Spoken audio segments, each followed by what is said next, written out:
perlunya wudhu ada berapa? 1.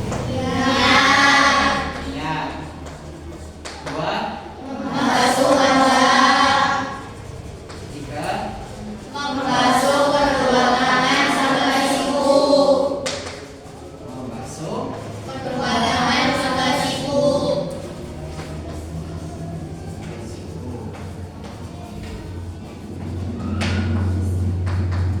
Terus yang keempat, Mengusap sebagian kepala. mengusap sebagian kepala.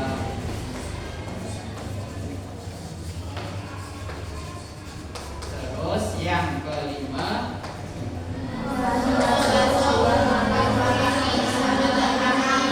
membasuh kedua kaki sampai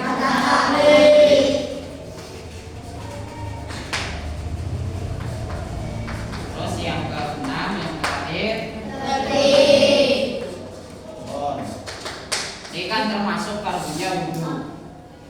Yang dinamakan fardu itu sesuatu yang harus dilakukan ketika kita melaksanakan wudhu. Apabila dari salah satu fardu ini kita meninggalkannya, maka wudhunya itu tidak sah. Yang penting ini, yang keenam ini harus kita perhatikan benar-benar. Yang pertama niat. Niatnya wudhu itu ketika membasuh wajah, dan niatnya itu dilakukan di dalam hati. Itu yang pertama, niat. Kemudian yang kedua, membasuh wajah. Membasuh wajah berarti wajah yang termasuk bagian wajah itu harus terbasuh semua. Apabila ada salah satu bagian wajah yang tidak terkena air, maka nanti wudhunya juga tidak sah. Kemudian yang ketiga, membasuh kedua tangan sampai siku. Apabila seseorang melakukan wudhu dan membasuh tangannya itu tidak sampai siku itu siku, maka wudhunya itu tidak sah. Maka harus diperhatikan ketika wudhu itu harus mencapai minimal itu siku. Kemudian yang keempat yaitu mengusap sebagian kepala. Usap itu sebagian kepala maksudnya ini, kan bagian kepala. Berarti tumbuhnya rambut itu termasuk bagian kepala. Kalau mengusapnya tembadok sah apa mboten?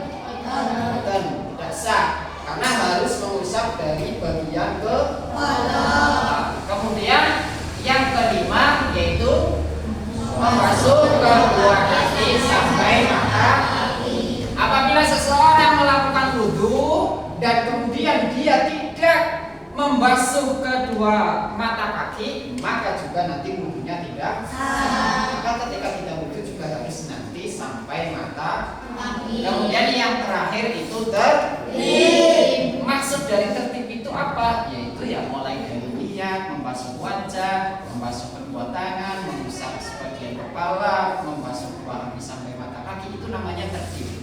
Contoh yang tidak tertib, contohnya jenengan berniat membasuh kaki, membasuh wajah, itu namanya baru tidak tertib. Kalau yang namanya tertib dari 1, 2, 3, 4, 5 itu harus tidak boleh dimencak-mencak. Dari keterangan ini Pak Udah makin praktek dulu. Seniki kaos yang menghilangkan najis, cara mensucikan najis mutawasithah. Yuk. Bismillahirrahmanirrahim. Rasulul Karim iku anafasan sawiji. Al-mutawasithatu utawi najis mutawasithah. Iku naqasimu dari pembagi apa mutawasithah. Ada ismaini ing atase rong bagian. Ainiyatin nyatane najis ainiyah. Wahukniyatin najis hukniyah. Al-ainiyatu utawi najis ainiyah. Iku alati najis. Lahar angkiku kadue alati. Lahun utawi warna. Warihun lan ambu. Watamun lan rasa.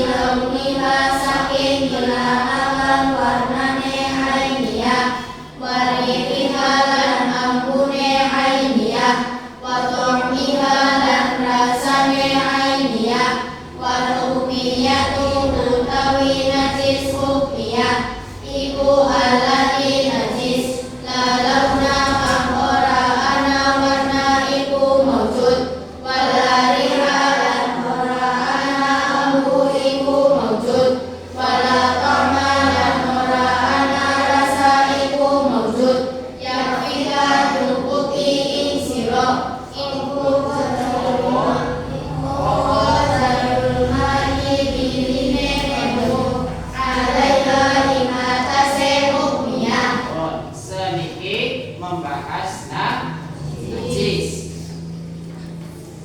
Perlu diketahui bahwasanya najis itu ada di yang pertama najis mubalaghah, najis kemudian najis.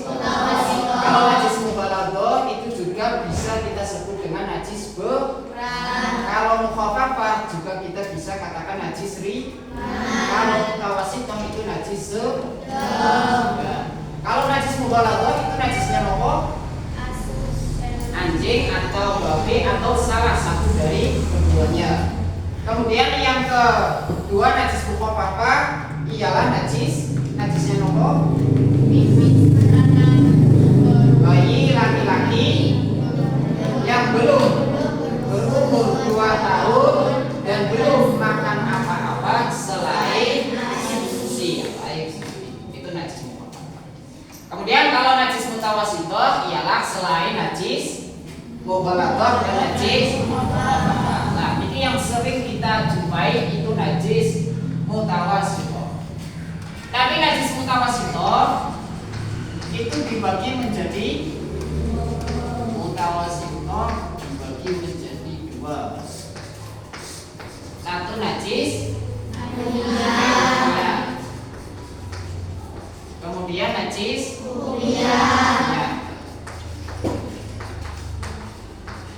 ini najis mutawasithah. Najis mutawasithah sebelum menjadi hukmiyah itu otomatis bentuknya ainiyah. Karena pengertian dari ainiyah ialah apa? Najis yang mempunyai warna,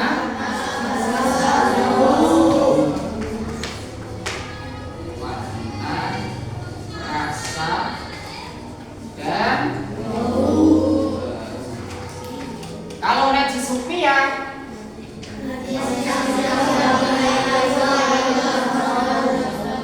najis yang tidak mempunyai rasa, warna, dan bau. Nah, ini pengertian dari ainiyah dan hukmiyah. Cara menghilangkan